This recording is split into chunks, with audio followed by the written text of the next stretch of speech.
মাত্র ৫ বলে ২২ run, ৪-২, ৪-৬, ৬-৬।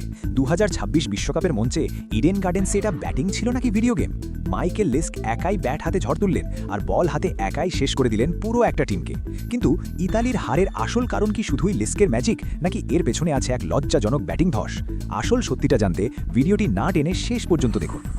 Toss জিতে ইতালি ভেবেছিল ইডেনের রান চেস করা সহজ হবে, কিন্তু জর্জ মানসি আর মাইকেল জোন্স মাঠে নেমেই বুঝিয়ে দিলেন আজ বোলারদের কপালে শনি আছে।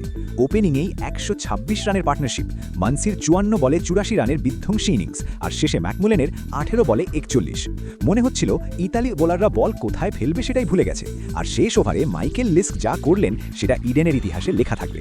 স্কটল্যান্ড স্কোর বোর্ডে তুলে দিল পাহাড় সম ২০৭ রান। কিন্তু দাঁড়ান বন্ধুরা, আপনি যদি ভাবেন ২০৭ রান দেখে ইতালি ভয়ে কুঁকড়ে গিয়েছিল আর স্কটল্যান্ড খুব সহজেই ম্যাচটা জিতে গেছে, তাহলে আপনি বড় ভুল করছেন। আসল টুইস্ট তো এখনও বাকি। ৪০ রানে ৩ উইকেট পড়ার পর ধ্বংসস্তূপের উপর দাঁড়িয়ে পাল্টা মার শুরু করলেন দুই ভাই, হ্যারি ম্যানেন্টি আর বেন ম্যানেন্টি। দুজনে মিলে ৭৩ রানের এমন এক পার্টনারশিপ গড়লেন যে এক মুহূর্তের জন্য স্কটল্যান্ডও চাপে পড়ে গিয়েছিল। বেন ম্যানেন্টির ৩১ বলে ৫২ রান দেখে মনে হচ্ছিল ইতালি হয়তো অঘটন ঘটিয়েই ফেলবে, কিন্তু ঠিক তখনই আসল বিপর্যয়। যেই না এই জুটি ভাঙল, ইতালির ব্যাটিং লাইন আপ তাসের ঘরের মতো ভেঙে পড়ল। বিশ্বাস করবেন না, শেষ ৫টা উইকেট পড়েছে মাত্র ৫ রানে। হ্যাঁ, মাত্র ৫ রানে ৫ উইকেট। বল হাতে সেই মাইকেল লিস্ক আবারও ভিলেন হয়ে দাঁড়ালেন ইতালির সামনে। ৪ ওভারে মাত্র ১৭ রান দিয়ে ৪ উইকেট। ইতালি অল আউট ১৩৪-এ। ৭৩ রানের বিশাল জয়ে বিশ্বকাপ মিশন শুরু করল স্কটল্যান্ড।